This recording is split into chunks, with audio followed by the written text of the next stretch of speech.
Hello, Internet. Welcome to another episode of Indigenous Pulse. This week, we're talking about social media. Social media is everywhere, used by 3.8 billion people worldwide. It's where we share our thoughts, our food, and our opinions. It's where we try to show how awesome we are, and it's where we try to convince others of how wrong their opinions are. But can it be used for something more? Instead of focusing on ourselves, can we use social media to glorify God? And if so, how can you cut through the noise so you can help people connect with your message? We decided to talk to some experts in using social media for missions to get those answers. We post a whole bunch of stuff on social media, and we hope that some of it, hopefully all of it, but hope that at least some of it will have an impact on people's lives. And the tricky thing with digital ministry is sometimes you don't get that feedback. Like you don't always hear back from people that like, oh, I read this blog post and it completely changed my perspective. Or this podcast that you just shared changed my life. Like we don't always hear things like that back. But something that happened recently, we posted something just as a post, as we do like microblogs on our Instagram account. And it was talking about faith deconstruction and doubt. And somebody saw that post and they actually sent us a direct message. And I've been messaging with him for a few weeks now. And I think when things like this happen, we're like, amazing, something that we shared, people are interested in actually engaging with us on this. So as I've been messaging with him, I've just been able to hear some of the worries that he has, some of the questions that he has that he's working through. He just messaged us saying, can I talk to someone, please? My faith is shifting. And he went on to tell me things about like having doubts about his salvation and if he's truly a Christian, having some fear and anxiety around not knowing if he has the right answers to things. So I've been able to share some encouraging Bible verses with him, to walk through the basics of the gospel, think of some blog posts that we have and other websites have that I could point him to that can just be helpful resources for him. I've been able to journey with him and hopefully address some of his questions and give him some reassurance and some encouragement along the way too. There is a brand called What If It's True? And it's a brand that asks questions to people that are non-believers, that actually believers of other faiths, and it's targeted to them. And they ask very specific, deep questions to people, and people respond to those, sometimes not in the best language, or sometimes they are being very defensive. But what I've seen is that the people engaging with those people are know this is a service. This is more than just answering or saying like, no, you cannot talk like this in our page, And so I've seen a lot of great conversations happen, a lot of questions answered, a lot of people wanting to know more about Christ just because someone took the time to respond to them in a loving way. A lot of Christians who share religious content on social media end up preaching to the choir. Other Christians may like the post or even comment an amen, but everyone else just keeps scrolling. So how can you create spiritual content that is engaging to those who don't follow Jesus? It shouldn't be about us. It should be about like people, and we are trying to reach people. So it should be about them. So what I've seen and the best examples that I have to follow are people that are asking questions. And I've seen this with secular accounts and with Christian accounts. The most people want to talk about is themselves, and they want someone to hear them. They want safe spaces where they can share their heart, they can share what they think without being judged and without being attacked. And I feel like sometimes we fail at doing that because we just want to and we want to get our message across. But in real life, you wouldn't come to a random person, just shout at them like crazy things. Like you would want to first disciple that person. And I was thinking about Jesus when he found this Samaritan woman at the well. He didn't just come and like start attacking her. He actually engaged in a conversation with her, and he asked the correct questions to the woman, and to the point where she told him about a lot about her, and he already knew, like Jesus knew who she was, and he knew that this encounter was like, happening. But at the same time, he didn't just come and say like, oh yeah, I know who you are, and you are living with someone that's not your husband. He didn't do that. He let her answer the questions and tell him about her, and he heard her, and that made her open her heart. So I feel like that's an example that we can take. It could just be to create some curiosity or some intrigue, or get people thinking about something, or open up about something in your life that you hadn't opened up about before. And then potentially it could lead to further conversation later on. Most of us are not social media influencers. So how can you make an impact without having a large following? I always think of that example, like, oh, Jesus only had 12 followers, doesn't matter. Like, and he made the biggest impact, I feel like we shouldn't focus a lot on numbers. A lot of times we get confused with numbers. In this time and day, we focus a lot on following and how many people are listening to my message, but sometimes it's the one person that is listening, the one that we should care about. So if it's only one person that's responding to us, I feel like we should care about that person and just like make sure that that person is feeling safe and being loved, and that we are like discipling that person and telling them who Jesus is and what's like how Jesus can change his or her life.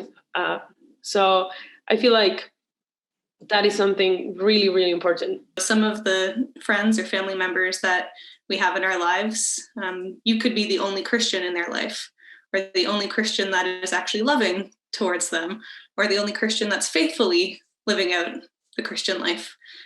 So you can be a powerful witness and example, no matter how many people you are interacting with in person or online. God can use you in those different relationships to impact those people in big ways. Yeah, another thing that I was thinking about connected to this is to consider the different, we use this in P2C students, again, the different thresholds of engagement, or they're sometimes called the engagement model or thresholds of conversion. Okay. Basically, it's thinking of the different people that you might have in your life and thinking of how people go from being a non-Christian to a Christian or follower of Jesus. And so some of the steps along the way are to first, someone has to know and trust a Christian, then they become curious, then they're open to change, then they're actually seeking Jesus, and then finally they enter the kingdom. So some of your friends that you have online or in person, they could be in those early stages. All they're kind of working towards is they know you, they know you're a Christian, and maybe they trust you. And that's great. And so if you're kind of concerned that like, oh, I don't feel like I share my faith very explicitly online, I'm just kind of living it out faithfully day to day, I think people will notice that. And if you're just kind of working with non-Christian friends who are in those early stages of just knowing and trusting a Christian, I think that's also a very important part of evangelism. So let's get practical. I asked Maddie and Mariana for one simple thing that everyone watching the video can try on their own. We actually have a resource that we use in our small groups in our student ministry called My Story. And basically it walks you through how to write your story and how to share it with your friends. There's an option for you to just like write it out. You could just make it into a post if you can shorten it down enough, or you can turn it into a blog post, or you could just record a video. There's lots of video going on these days, and people understand if your production quality is a bit lower because everyone's online and is doing calls like this all the time. So that could be something that you want to try if you want to figure out, how do I even share my testimony in a way that is engaging and accessible? How do I share my story in a way that's accessible for my non-Christian friends? And again, it's thinking of what's a a thing that you've gone through or a thing that you've craved or been striving for that other people could also relate to and see themselves in it. And then you tell the story of how you come to know Jesus and how that's made a difference in your day-to-day life and how it's still an ongoing journey. And I'll share a story of an example of something that I did as well. So if you think of like on social media, there's certain days of the year where people tend to post things for a certain day. So like Bell Let's Talk is a day all about sharing stories and breaking the stigma around mental health.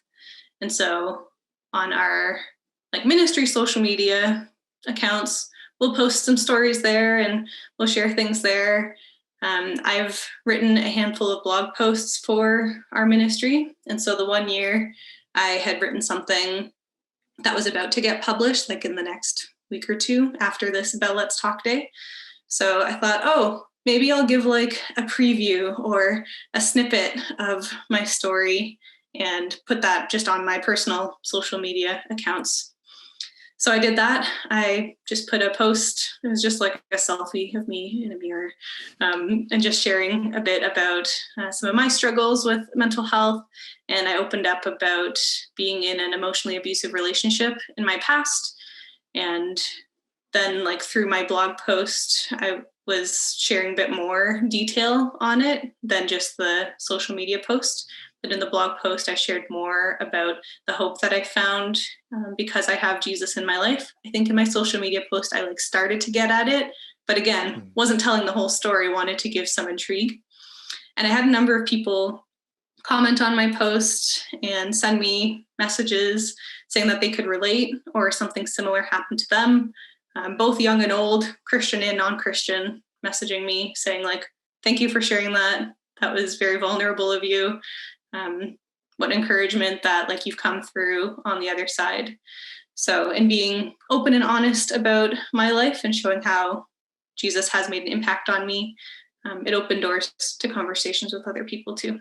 So that was one element of my story or my testimony, like a certain area of it that I was able to share. And just demonstrates that I've gone through some stuff in my life.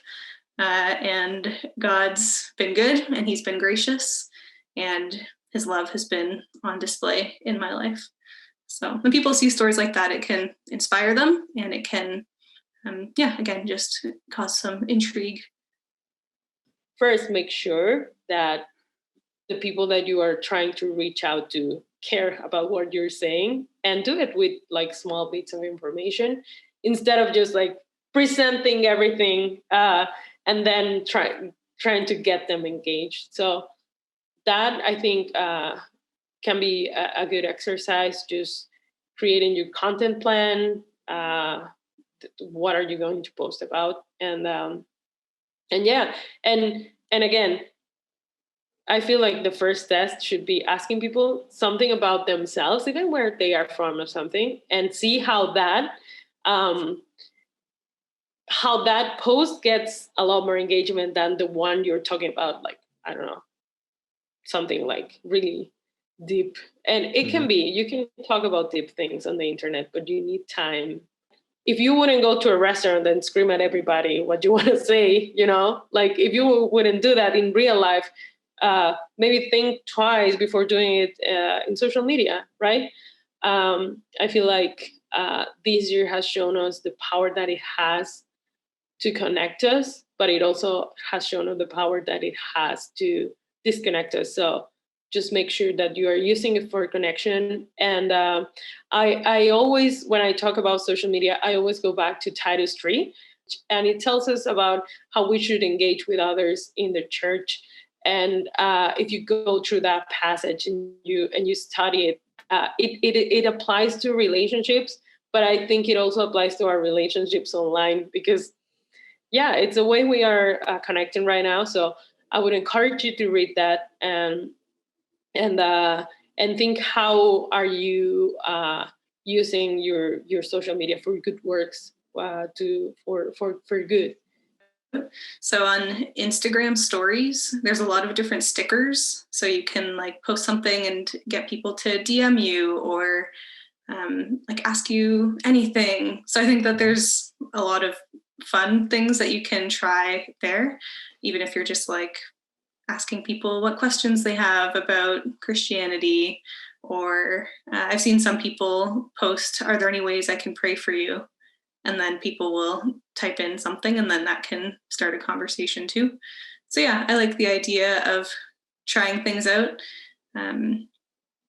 Yeah, and again, like going back to the sphere of influence thing, I'm just thinking of how God has put so many people in our lives, and we can make an impact. And it could be something as simple as a social media post sharing a little bit about my life and how Jesus has made a difference, and that could impact somebody's story completely.